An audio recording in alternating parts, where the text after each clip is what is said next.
So I recommend managing your executive's calendar, especially a very busy executive's calendar, as an executive assistant. A couple of things here. Number one, you need an executive preference template that goes over their communication preferences, their travel preferences, their meeting preferences. Because if you don't know their preferences about communication, travel, and meetings, it's going to be very hard for you to do your job. You need an executive preference template. Go and grab my template library. I have that in there, plus so many other things. The reason I say that you need that is because it's going to dictate how you manage the calendar. If you don't want to get mine, at least start your own. I promise it's going to help you so much being able to go back and look at your executive's preferences. Another thing that I would do for basic calendar management is I typically would check the calendar like 3 times a day, maybe even more, because things were moving so frequently that I needed to look at the calendar so much that I knew what was going on, and if something were to move or to change, I could typically figure it out because I was looking at the calendar so much. And there are some executives that they are so on top of their calendar, they'll be like, where did the financial meeting that was tomorrow, where did that go? And then you're sitting there like,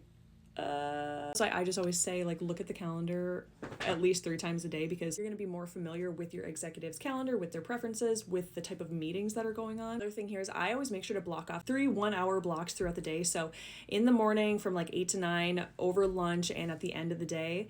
And the reason for this is so they have dedicated time to actually get things done. They don't have to use all 3 hours if they don't want to, but those are just time blocks that are held.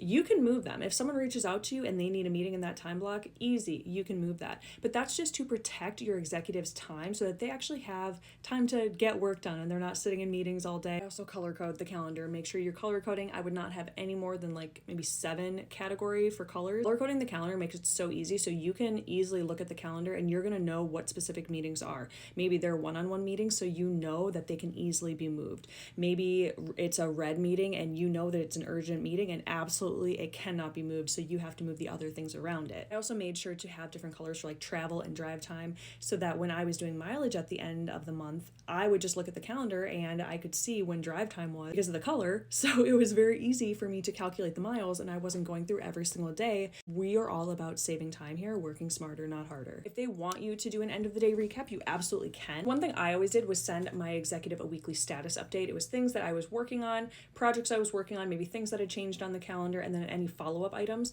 So I would send that once a week on Friday, and then we typically had a one-on-one on Monday. So you can absolutely tailor that to be a daily email that you send to them. You can keep it very short and sweet here. You're not trying to write paragraphs. You're writing very simple, short and sweet, to the point, so that your executive can skim it and they can see kind of what's going on. They don't have to read paragraphs because, let's be real, they just don't have time for that. Main thing here is talk to your executive first before you implement anything.